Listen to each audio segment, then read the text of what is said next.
quotidien a consacré son édition de ce lundi 11 septembre au séisme qui a frappé le Maroc dans la nuit de vendredi à samedi. Ali Badou a témoigné de son inquiétude pour ses parents qui habitent un village dans la région touchée par le tremblement de terre.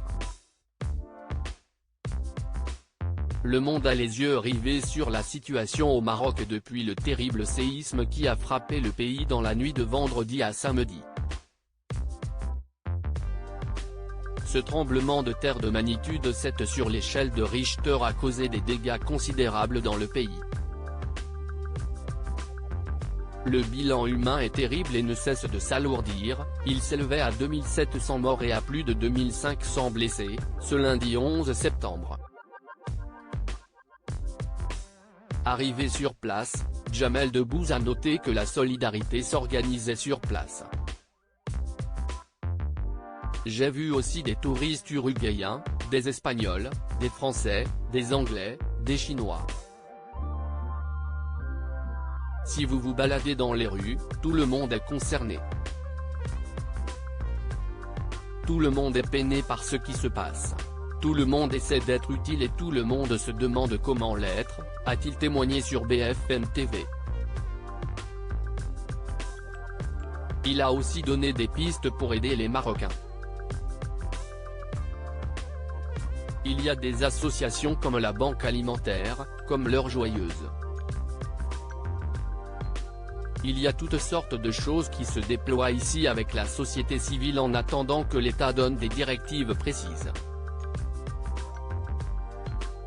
Des journalistes témoignent de la situation sur place. De nombreuses émissions ont décidé de consacrer leur sommaire au séisme, ce lundi 11 septembre, afin de faire le point sur la situation dans le pays. Quotidien avait ainsi choisi de recevoir Sofia Amara, grand reporter, spécialiste du Moyen-Orient, Ali Badou, à la tête de la matinale du week-end sur France Inter depuis la rentrée, et Aziza Nessiba, présentatrice et rédactrice en chef sur France 24, pour évoquer le sujet. Yann Barthès a invité chacun de ses invités à expliquer comment il avait appris la terrible nouvelle et si sa famille se portait bien.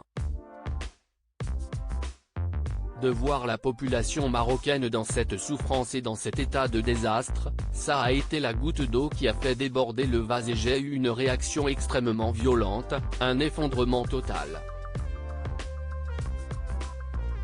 Alors que je ne suis pas de nature très tendre de par le métier que je fais. Cela était le drame de trop, a témoigné avec force Sofia Amara.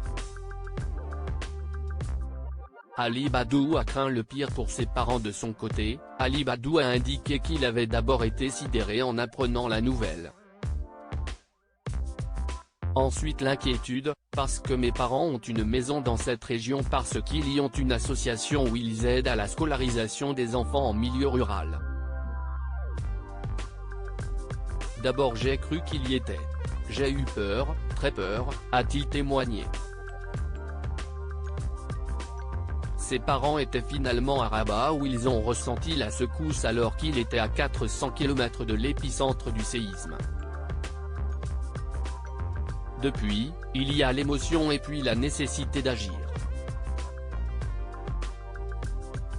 Et la nécessité d'admettre et de voir qu'il y a la solidarité qui s'organise. Moi si est ce qui me permet un petit peu d'espérer même si on sait que le bilan sera catastrophique et bien pire qu'aujourd'hui, a-t-il conclu.